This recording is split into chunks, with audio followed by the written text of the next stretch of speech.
Hello guys, जय Jagannath. Welcome to my channel lifestyle of Sonu.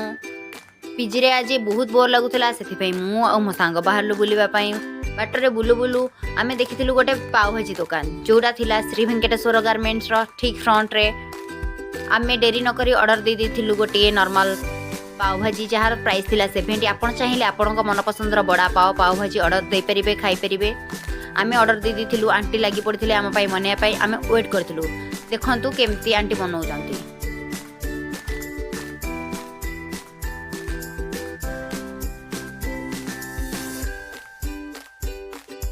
एबे ready हे आसी जाइए आम पाव भाजी देखा जमती सुंदर थिला, टेस्ट भी तार सेमती ही भल थिला।